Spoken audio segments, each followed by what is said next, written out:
When we talk about TVs, 2025 is an absolute joke already. And I'm showing off Hisense for this particular video if you want to know the TV in the background because this is a budget TV. But if you look at all the other manufacturers, they're not going to produce color anywhere near as good or as awesome as what Hisense is going to be able to produce.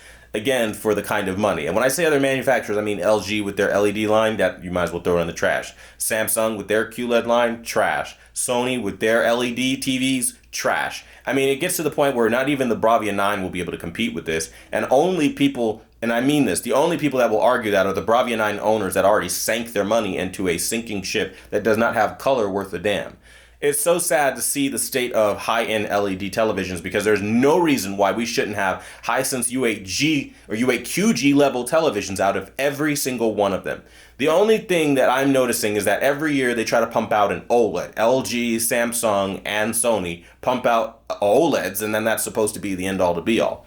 Well, if we go down the list of what we've noticed so far, at least from what I've seen, the Samsung line of things, they just have really bright OLEDs, but the contrast gets worse every freaking year, right? You have Sony, their colors become more blue, more washed, and their motion is terrible. This year they target higher brightness, but not even their TV from last year was beaten. We're talking about the A95L by their brand new Bravia 9 Mark II. Every review, more or less, that's honest, that has numbers will show you that. We look at LG with the tandem OLED. It's lacking as far as this color comparatively to QD OLED, which is known to be the most dominant and prevalent as far as picture color and overall picture quality. And it gets irritating because LG does have contrast and depth, but that's all they've got going for them tied to brightness, but that can't be it because so does Samsung. And when you look at Samsung versus what even LG is offering, and you look at it on the latest video, even from Artings or from some other people,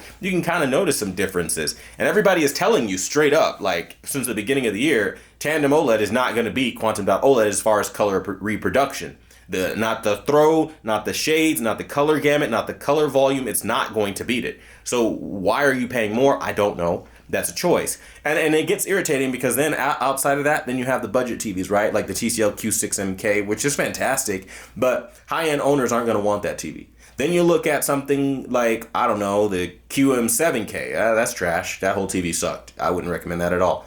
We're waiting to get the QM8K so I can review it and see what that's all about. Whenever that does end up happening, again, it's all about funding, how I can come up with the funds to do this because I'm independent, crowd, and self-funded. I'm not the guy that gets TVs sent to him, so it does take time to get these high-end TVs in. Come on, they're like freaking $2,400 a piece, $3,000 a piece. It takes some time. That being said, though, you can clearly see that you don't have to go that high. You have a Hisense right here that's an IPS that still delivers inky black levels, even if it's not perfect. And I think most people will be happy with this TV, which is why, for all intents and purposes, I would try to tell you the simple answer. The best TV right now for most people would probably be a Hisense U8QG. I'm not going to say this is the best TV this year because I haven't seen all of them, but I'll say this is pretty much going to not change, right? I've seen TVs for many years and I've already got the lay of the land so far. YouTubers can shill and lie and do what they do to get the views they get, to make the money they make. That's good for them. But the reality is I've done this every single year for over a decade now, and I can tell you this kind of stuff does not change. And it's really irritating that we're not in a better spot as far as how our TVs are.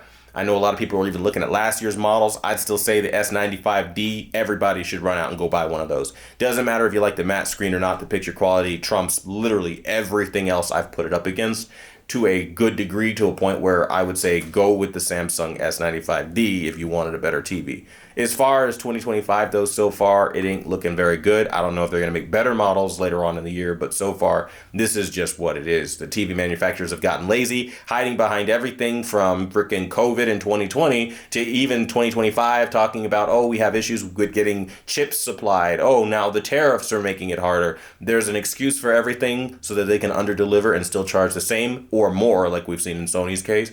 It's not worth it. I would wait. And I would just see how the market shapes. That's the honest answer that literally nobody's going to tell you but me, unfortunately, because they're getting their bag.